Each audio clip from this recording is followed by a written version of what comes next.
Today we continue with Joseph's story. We're in chapter 38 of Genesis, still going in chronological order. And the Bible is still in chronological order at this point in time. So chapter 38. At that time, Judah left his brothers and went down to stay with a man of Adullam named Hira. There, Judah met the daughter of a Canaanite man named Shua. He married her and made love to her. She became pregnant and gave birth to a son who is named She conceived again and gave birth to a son and named him Onan. She gave birth to still another son and named him Shelah. It was at Kazib that she gave birth to him. Judah got a wife for his firstborn son, and her name was Tamar. But Judah's firstborn, was wicked in the Lord's sight, so the Lord put him to death. So just to help understand, Judah, remember, is one of the sons of Jacob, one of the sons of Israel. And so this talks about Judah's wife and one of his sons' wives. So it's, a next generation. And it says, is put to death. Then Judah said to Onan, "Sleep with your brother's wife and fulfill your duty to her as a brother-in-law to raise up offspring for your brother." That was how it was done. If your brother did not produce any offspring and died and had a wife, then you would take over that responsibility and ensure that there was offspring from your brother. But Onan knew that the child would not be his. So whenever he slept with his brother's wife, he spilled his semen on the ground to keep from providing offspring for his brother. What he did was wicked in the Lord's sight, so the Lord put him to death also. Judah then said to his sister-in-law, Tamar, "Live as a widow in your father's household until my son Shelah grows up." So there's another son, and you got to wait till he's older. For he thought he may die too, just like his brothers. So Tamar went to live in her father's household. After a long time, Judah's wife, the daughter of Shua, died. When Judah had recovered from his grief, he went up to Timnah to the men who were shearing his sheep, and his friend Hira, the Adullamite, went with him. When Tamar was told, "Your father-in-law is on his way to Timnah to shear his sheep," she took off her widow's clothes, covered herself with a veil to disguise herself, and then sat down at the entrance to Enaim, which is on the road to Timnah. For she saw that though Shelah had now grown up, she had not been given to him as his wife. Okay, so grasp onto this. Judah has promised the younger son to the widow of his older two sons and sent her back to her own family until the younger son is old enough. Well, the younger son is old enough, and Judah has not kept his promise. Judah's wife has now passed away, and Judah is on the way to Timnah, and she, Tamar, has disguised herself, not in her widow's clothes today. She has disguised herself with a veil, and she is up to something here. When Judah saw her, he thought she was a prostitute, for she had covered her face. Not realizing that she was his daughter-in-law, he went over to her by the roadside and said, "Come now, let me sleep with you."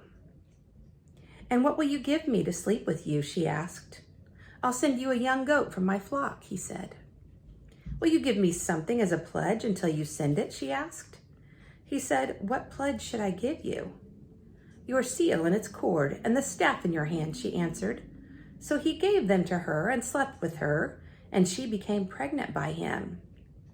After she left, she took off her veil and put on her widow's clothes again. Meanwhile, Judah sent the young goat by his friend the Adullamite in order to get his pledge back from the woman. He needed to get those things back. His seal would have been what he would use on communications with others so they would know it was really from him. So this was an important thing for him to always have, would be his seal. So he needed to get it back. So he sent what he had promised her, and he sent his friend to get his stuff back. But he did not find her. He asked the men who lived there, "Where is the shrine prostitute who was beside the road in Enaim?" "There hasn't been any shrine prostitute here," they said. So he went back to Judah and said, "I didn't find her." Besides, the men who lived there said, "There hasn't been any shrine prostitute here." Then Judah said, "Let her keep what she has, or we will become a laughingstock. After all, I did send her this young goat, but you didn't find her." About 3 months later, Judah was told, "Your daughter-in-law Tamar is guilty of prostitution, and as a result, she is now pregnant." Judah said, "Bring her out and have her burned to death." As she was being brought out, she sent a message to her father-in-law. "I am pregnant by the man who owns these," she said. And she added, "See if you recognize whose seal and cord and staff these are." Judah recognized them and said, "She is more righteous than I, since I wouldn't give her to my son Shelah." And he did not sleep with her again. When the time came for her to give birth, there were twin boys in her womb. As she was giving birth, one of them put out his hand. So the midwife took a scarlet thread and tied it on his wrist and said, "This one came out first." But when he drew back his hand, his brother came out, and she said, "So this is how you have broken out." And he was named Perez. Then his brother, who had a scarlet thread on his wrist, came out, and he was named Zerah. Interesting story about Tamar. Again, a woman who's mentioned by name in the Bible. It's an important story, a story about one of the sons of Israel and all of his children, including one by his son's daughter. His son's wife, two of his son's wife. So now we're ready for chapter 39. Now Joseph had been taken down to Egypt. So we're switching back to Joseph, remember, who has been sold into slavery. And we know he's been sold to Potiphar, who is he was employed by Pharaoh. Potiphar, an Egyptian who was one of Pharaoh's officials, the captain of the guard, bought him from the Ishmaelites who had taken him there. The Lord was with Joseph, so that he prospered, and he lived in the house of his Egyptian master. When his master saw that the Lord was with him, and that the Lord gave him success in everything he did, Joseph found favor in his eyes and became his attendant. So slavery was not how we would picture slavery, how we had it here. This was a kind of a respect thing. It was an employee kind of a thing. And we see here Joseph working his way up. He is now an attendant, and he has been very successful. Potiphar put him in charge of his household, and he entrusted to his care everything he owned. From the time he put him in charge of his household and of all that he owned, the Lord blessed the household of the Egyptian because of Joseph. The blessing of the Lord was on everything Potiphar had, both in the house and in the field. So Potiphar left everything he had in Joseph's care. With Joseph in charge, he did not concern himself with anything except the food he ate. Now Joseph was well built and handsome, and after a while, his master's wife, so Potiphar's wife, took notice of Joseph and said, "Come to bed with me." But he refused. "With me in charge," he told her, "my master does not concern himself with anything in the house. Everything he owns, he has entrusted to my care. No one is greater in this house than I am. My master has withheld nothing from me except you, because you are his wife. How then could I do such a wicked thing and sin against God?" And though she spoke to Joseph day after day, he refused to go to bed with her or even be with her. One day he went to the house to attend to his duties, and none of the household servants were inside. She caught him by his cloak and said, "Come to bed with me." And he left his cloak in her hand and ran out of the house. When she saw that he had left his cloak in her hand and had run out of the house, she called her household servants. "Look," she said to them, "this Hebrew has been brought to us to make sport of us. He came in here to sleep with me, but I screamed. When he heard me scream for help, he left his cloak beside me and ran out of the house." She kept his cloak beside her until his master came home. Then she told him this story. "The Hebrew slave you brought us came to me to make sport of me.